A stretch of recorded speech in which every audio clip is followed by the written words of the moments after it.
Hey, what's up, guys? Kobe here. In today's video, I'm going to take you through the act of flash photography.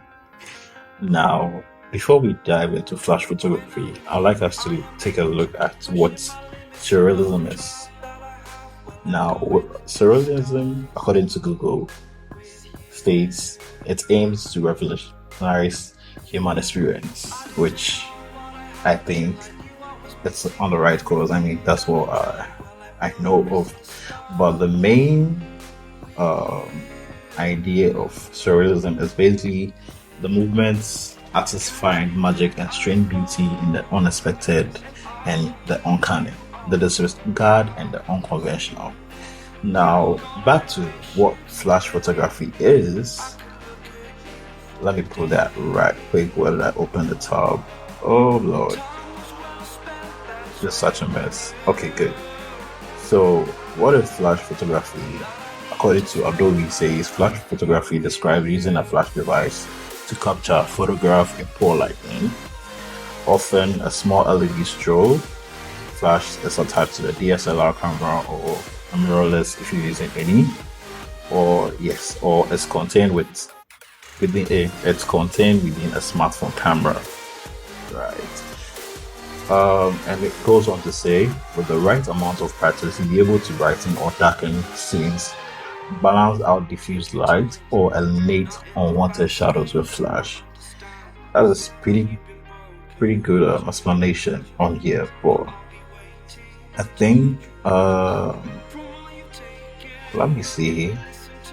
I read something here which was exactly what I'm aiming at for this entire video and the shoot that I did. So it's Lord. Enough of this. Okay, good. So flash, what is it good for? Let's say poor lighting, fast moving object, eliminating and adding shadows, night photography.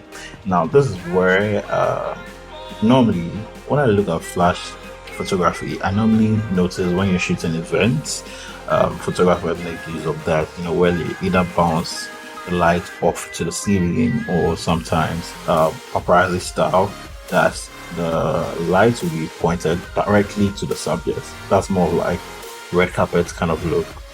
And it says here, applying the red carpet example to other photos, it's helpful to think about three things when you're thinking about watch photos. No, that's not what I'm looking for. But then again, you know what? So, for instance, with red carpet photos, they usually have heavy makeup. When you watch these red carpet events, shows and stuff, they usually have heavy makeup on, and the lighting condition is not really favorable. So that's why if you see these Hollywood events that they open, Grammys, AMA and stuff, you see the photographers with flash on, and then the flash just they keep on shooting, and then when you see the after images, they look very clean and very amazing. So for me, photos with flash becomes surreal. Like, they are not anymore realistic. They don't seem like something that is you can see with your bare eyes, or that you can take your iPhone or whatever phone it may be, turn it on the portrait mode and take photos. Flash photos are so totally different. To me, they showed so much more details. Skin tones are perfect, and everything turns out to be amazing.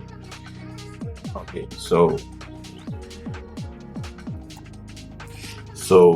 with this particular photo shoot, the model reached out to me and wanted us to shoot this concept, and I suggested we'll do back to this set of photos I took at the beach. So with this particular photos, one may ask, I probably use what kind of lighting did I use? Some may say strobe, others may say a reflector, but then I use flash. That's the on-camera flash, the speed light, you may know it as. So I really love this particular set of images. Yes, I love them a lot. I think I'm really I'm really into the whole black and white. I don't know, but off late I just like the whole black and white kind of theme. It's for me. So yeah, so let's talk about this particular image. For instance, what's the true? So let's talk about this particular image, for instance. Now, the model reached out, and this was the type of hair she had on. She told me she had this particular type of hairstyle, and I suggested we go to the beach.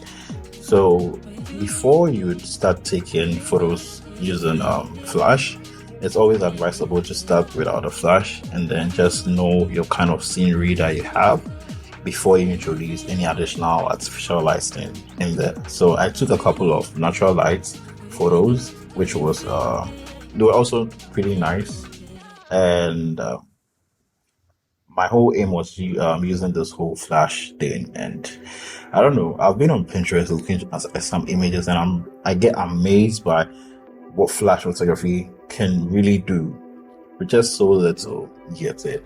And I decided to experiment. So this was I think, was it first or second try? I think this was my first try at this sort of technique, and I'm amazed. I'm blown by the results that I was able to achieve. Now, one thing I realized is the light is pretty harsh when you face it direct to your subject. So most of the times you literally have to reduce it or use a magnum diffuser to put on which gives you what's it called, much softer light, and also much softer light on your subject. But that wasn't the aim. I'm a fan of hard light. I like details. Now, when I zoom this in, you're going to see a whole lot of details. Everything has skin is there. You can see all the imperfections right there, and these are how red carpet images look. So imagine applying the style of shooting red carpet to an editorial look.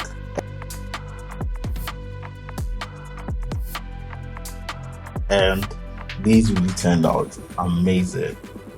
So I think I apply the same thing to this type of shots, and if I should zoom into the glasses, you realize this effect here. And first glance of these images, you may think I probably used a strobe, but I didn't use any strobes.